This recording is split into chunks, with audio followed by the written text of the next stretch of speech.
What we'll be talking about for the next 45 or 50 minutes is how business valuations can be that tool that you use to engage with your clients and to broaden your referral relationships.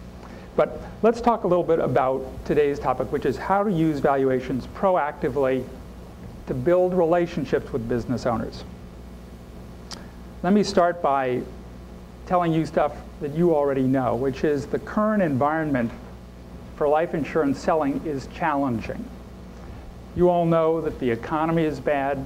Unemployment is higher than it's been in close to 30 years. Those of you who did premium financing a couple of years ago, you know that the markets for funding those kinds of programs has gone away. And a lot of people who have been making a lot of money in the past several years through premium financing are suddenly looking at much lower production levels and are basically saying, well, what should I be doing to supplement or make up the loss of revenues from that source? But across the industry, if you talk to carriers, life insurance sales are down dramatically in 2009 versus last year. And all that's true, and it's all grim, but I am here to tell you that it is a very different picture when you look at business owners. You know, Brian was talking about how MetLife has conducted focus groups for the past 20 years. Well, I would suggest that my life has been one continuous focus group of business owners, because when you value businesses, you are dealing intimately with owners of all sorts of businesses and all sorts of industries.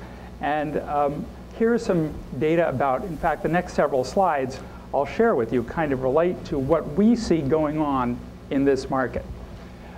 First of all, many of you, has anybody ever read the book, The Millionaire Next Door? Okay, if you see a lot of hands up, which is great, but if you haven't read it, that's the book that I would encourage you to read, because if you want to work with business owners, The Millionaire Next Door, which has been on the New York Times bestseller list for over 10 years, is a wonderful analysis of that market. And among the interesting facts or factoids that was reported by the two authors of that book, The Millionaire Next Door, is this: 64%, nearly 2/3 of American millionaires, 64%, became wealthy because they owned a business.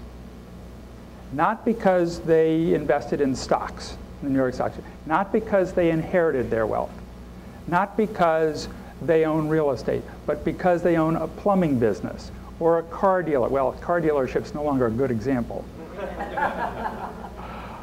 They own a lumber company, a restaurant, a medical practice. These are the people who represent 2/3 of American millionaires. And I will tell you something which those of you who work with business owners will confirm this in your own minds. The typical business owner has little or no idea what their businesses are actually worth. They all have a number in their head, but I can tell you as an appraiser, the number in their head is wrong, and not just by a little, by a lot. And in a minute, we'll explore that, and I'll start to explain why I think that represents, that basic fact represents your opportunity to engage with these people and to engage with their advisors. And I will also tell you that, Brian alluded to this earlier, there are companies that were worth more 2 years from now that are worth much less today.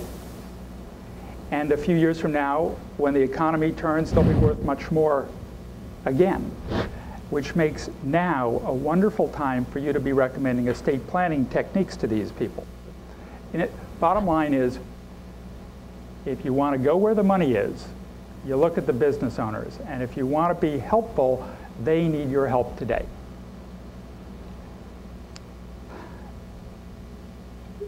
Julius was saying that several members of the First Heartland staff have heard me give this talk before, and basically I've been giving the same talk for 20 years. And I will explain to you in a nutshell what my message is. It's a simple message. It's, you all tend to think about valuations the wrong way. That's my fundamental message. You think about valuations the wrong way. And what do I mean by that? Most advisors, and I include insurance folks, investment advisors, CPAs, attorneys. Most people think about valuations as a reactive proposition. If my client dies, oh, then we need a valuation. If my client is funding a buy-sell agreement, oh, we need a valuation. If my client is planning to transfer the business to a key employee, oh, we need a valuation. Well, all of that is true. But my thesis is, to the extent that you start thinking about valuations proactively, to the extent you start raising the valuation issue with your clients, to that extent, you will uncover dramatic and lucrative opportunities. Because it goes back to the fact that the typical owner who owns a valuable business has little or no idea what that business is worth, and because they're laboring under a misconception, they're like that fellow in the barrel approaching Niagara Falls. There's a disaster waiting to happen, and because none of their advisors are disturbing them about this question, they can't take corrective action. To the extent advisors are proactive about valuations, to that extent, you'll open more opportunities. And parenthetically, as we'll see, to the extent you're proactive about valuations, to that extent, you're going to have much greater success getting referrals from CPAs and attorneys and property and casualty agents. And by the way, if you have questions as we go along, please raise your hand. It's more fun to make this interactive. I want to share with you a few factoids that I think you might find interesting. Remember earlier I was saying the millionaire next door? Just want to show it because some people need to see it in order to hear it.